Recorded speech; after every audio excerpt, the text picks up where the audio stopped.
ان کا بیٹھنا میرے آقا کی سنت کے مطابق ہے، ان کا چلنا میرے آقا کی سنت کے مطابق ہے۔ وہ حکم رسول سنتے ہیں تو سب کچھ چھوڑ دیتے ہیں۔ انہیں رسول اللہ نے حکم کر دیا کہ یہ کرنا ہے، انہیں ساری مصروفیات کی طرف چھوڑ کے حکم مصطفیٰ کو مان لیا۔ فرمایا فقد فاز فوزا عظیما، تمہیں چیز میں کوئی پنجس مقام اس پہ، یعنی کامیابی ان لوگوں کا مقدر بن جاتی ہے، ان سے کوئی کامیابی کی چھین نہیں سکتا۔ ان سے منزل مقصود تک جانے کے لیے کوئی رستے کی کوئی رکاوٹ، کوئی دیوار ان کے درمیان میں حائل نہیں ہو سکتی ہے۔ ہمیں بھی تو حکم مصطفیٰ ملا ہے، ہمیں بھی تو حکم الہی ملا ہے، ہمیں بھی تو میرے رب نے پکار کے کہا ہے کہ جمعہ کے دن اپنی کاروبار کو بند کر دیا کرو، جمعہ کے دن خرید و فروخت کو بند کر دیا کرو۔ ہمارے لیے بھی تو حکم ہے۔ زمانوں کے کیا یہ صرف ابوبکر کے لیے مخصوص تھا؟ کیا یہ صرف عمر کے لیے مخصوص تھا؟ کیا یہ صرف عثمان کے لیے مخصوص تھا؟ کیا یہ صرف علی کے لیے مخصوص تھا؟ کیا یہ صرف امام حسن و حسین کے لیے مخصوص تھا؟ یا کیا یہ صرف کربلا والوں کے لیے مخصوص تھا؟ کیا یہ صرف صحابہ کے لیے مخصوص تھا؟ نہ میرے جوانوں، یہ حکم تک میرے مصطفیٰ نے عطا فرمایا تھا، یہ حکم تادور قیامت تک چلے گا۔ تمہیں جمعہ کے لیے تب میرے مصطفیٰ نے بلایا تھا، تمہیں جمعہ کے لیے آج میرے مصطفیٰ کے دین کے غلام کے علماء بلا رہے ہیں، تمہیں صالحین بلا رہے ہیں، تمہیں وہی دعوت جو 1400 سال پہلے مدینے سے نکلی تھی میرے آقا نے دی تھی، مدینے کے مصطفیٰ نے دی تھی، رب کے لاڈلے رسول نے دی تھی، جوانوں عاملہ کے لال نے دی تھی۔ تمہیں بلا کے کہا تھا تم خرید و فروخت بند کر دو، تم اپنی کاروبار بند کر دو، تم اپنے سلسلے بند کر دو۔ جب جمعہ کی آذان ہو جائے تم دوڑتے ہوئے مسجدوں کی طرف چلے آؤ۔ بھائیوں میں صحابہ تھے، وہ ابوبکر تھے، وہ عمر تھے، وہ عثمان تھے، وہ علی تھے، وہ باقی صحابہ تھے جن نے اپنا جینا حضور پہ قربان کر دیا تھا، جن کا اٹھنا حضور کے لیے تھا، جن کا بیٹھنا حضور کے لیے تھا، جن کا چلنا حضور کے لیے تھا۔ وہ 313,000 پہ فتح پا گئے تھے، تو میرے نبی کا حکم سنا تو عمل کر لیا۔ آج مجھے اور آپ کو بلایا جا رہا ہے، مجھے اور آپ کو ہماری کاروبار نہیں چھوڑتی ہے، جوانوں مجھے اور آپ کو ہمارے دنیاوی امور وقت نہیں دیتے ہیں۔ میرے اور آپ بھی تو مسلمان ہیں، ہمارے چہروں پہ بھی تو داڑیاں سجی ہیں، ہمارے چہروں پہ بھی تو مصطفیٰ کی سنت ہے، ہم نے بھی تو لا الہ الا اللہ محمد رسول اللہ صلی اللہ علیہ وسلم پڑھا ہے۔ جوانوں ہم اتنے غافل کیوں ہیں؟ ہمارے سامنے کامیابی کہیں نظر کیوں نہیں آتی؟ ہمیں بلندیاں نظر کیوں نہیں آتی؟ ہمیں عروج نظر کیوں نہیں آتا؟ ہم کیوں بیٹھے ہیں اسی مسجد پہ جہاں ہمیں چھوڑ کے ہمارے اسلاف چلے گئے، جہاں ہمارے بزرگ چھوڑ کے چلے گئے؟ ہم کیوں نہیں کامیابی کی طرف جاتے؟ بس راز ایک ہے، انہیں میرے مصطفیٰ نے بلایا، وہ چلے گئے، ہمیں ہمارے مصطفیٰ نے بلایا، ہم نے کہا ہاں ہم مسلمان ہیں، ہم لا الہ الا اللہ پڑھتے ہیں، لیکن ہم وہ نہیں جائیں گے۔ ہم نے کہا میرے جوانوں، میرے بزرگوں، میری باتیں ضرور کرنی ہے، میرے جوانوں، میرے بزرگوں، مجھے معاف کیجیے گا، کہتا ہوں بات وہی سمجھتا ہوں جسے حق کیا۔ آئیے مسجدوں کی طرف لوٹ آئیے، آئیے ذکر اللہ کی طرف لوٹ آئیے، آئیے عبادت کی طرف لوٹ آئیے۔ تم جب اتباع مصطفیٰ میں چلے آؤ گے، یعنی جب تم وقت کے نمازی بن جاؤ گے، جب تم وقت کے عبادت گزار بن جاؤ گے، تمہاری مسجد صبح ذکر اللہ سے گونج اٹھے گی۔ تہجد مسجد مزاج آج صبح کا ذکر اللہ، آج بھی صبح آواز آئے گی سبحان ربی العظیم کی۔ فرمایا گیا فقد فاز فوزا عظیما، بلندیاں تمہیں ہی چھوئیں گی، بلندیاں تمہارا ہی مقدر بنے گی، کامیابی تمہارا ہی مقدر بنے گی، اور عروج تمہیں ہی ملے گا، بلندی تمہیں ہی ملے گی۔ کیا صحابہ ایسے ہی کامیابی پا کے چلیں گے؟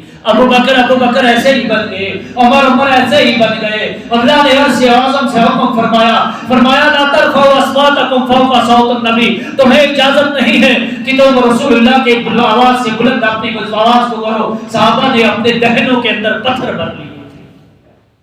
یہ محبت تھی دین سے، یہ محبت تھی اللہ کے فرمان سے، یہ محبت تھی رسول اللہ صلی اللہ علیہ وسلم کے فرمان سے۔ میرے رب نے حکم فرمایا کہ لا ترفعوا اصواتکم فوق صوت النبی، تمہیں اجازت نہیں کہ تم اپنے نبی کی آواز سے اپنی آواز کو بلند کرو۔ میرے بھائیوں، میرے بزرگوں، صدیق اکبر نے اپنے دہن میں پتھر ڈال دیے، عمر نے اپنے دہن میں پتھر ڈال دیے، علی نے، عثمان نے اپنے دہن میں پتھر ڈال دیے۔ کہا پتھر کیوں ڈالے گئے؟ کہا کہیں انجانے میں بھی آواز بلند نہ ہو جائے۔ یہ طریقہ ہوتا ہے اسلام کو اپنانے کا، یہ طریقہ ہوتا ہے حکم خدا کو ماننے کا، یہ طریقہ ہوتا ہے رسول اللہ کی اتباع کرنے کا۔ ہمیں بھی تو حکم دیا گیا من یطیع الرسول کہ تم رسول اللہ کی اطاعت کرو، ہمیں بھی تو حکم دیا گیا من یطیع اللہ تم اللہ کی اطاعت کرو۔ آج میرا جوان پریشان ہوتا ہے، کدھر کو جاتا ہے، اسے کون دوائی دیتا ہے، وہ کون سی میڈیسن کھاتا ہے، وہ کس طریقے کے کارنامے اپناتا ہے سکون کے لیے۔ وہ جب میرا جوان ڈپریشن کے اندر چلا جاتا ہے، وہ ڈاکٹر کو کنسلٹ کرتا ہے، اسے دوائیاں دی جاتی ہیں، اسے میڈیسن دی جاتی ہے، وہ وقتی طور علاج اس کا ہو جاتا ہے، لیکن وہ جس کرب سے گزر کے آگے گزرتی ہے اس کی جوانی، جوانوں وہ بیان کے باہر ہے۔ لیکن میرے جوان کو کسی نے یہ بھی تو بتا دیا ہوگا کہ تیرے رب کا فرمان ہے کہ جس نے اللہ کا ذکر کیا دل اسی کا چین و سکون پائے گا، جس نے رب کو یاد کیا دل اسی کا چین و سکون پائے گا۔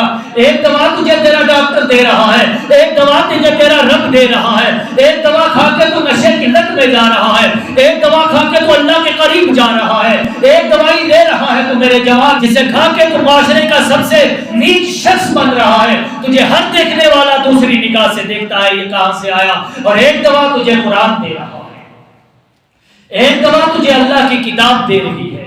فرما رہی ہے تطمئن قلوبہم بذکر اللہ کہ تمہارے دلوں کا چین تو اللہ کے ذکر میں ہے۔ تمہیں کس نے ڈرگس کی دوائیاں دے دی، تمہیں کس نے سگریٹ کے لت کے اندر لے کے چھوڑ دیا، تجھے کس نے کہا میرے جوان کی تمباکو کے اندر سکون ہے، تجھے کس نے کہا کہ ایک سگریٹ پینے سے میرے جوان سکون مل جاتا ہے؟ نہ میرے بھائی، یہ کوئی دھوکے باز شخص آیا تھا، یہ کوئی تمہیں دھوکہ دینے آیا تھا۔ آہستہ آہستہ میری اس قوم کے اندر نشہ آ گیا، آہستہ آہستہ میری اس قوم کے اندر جھوٹ آ گیا، آہستہ آہستہ میری اس قوم کے اندر نافرمانیاں پیدا ہو گئی۔ آج کیا ایسا نہیں ہو رہا؟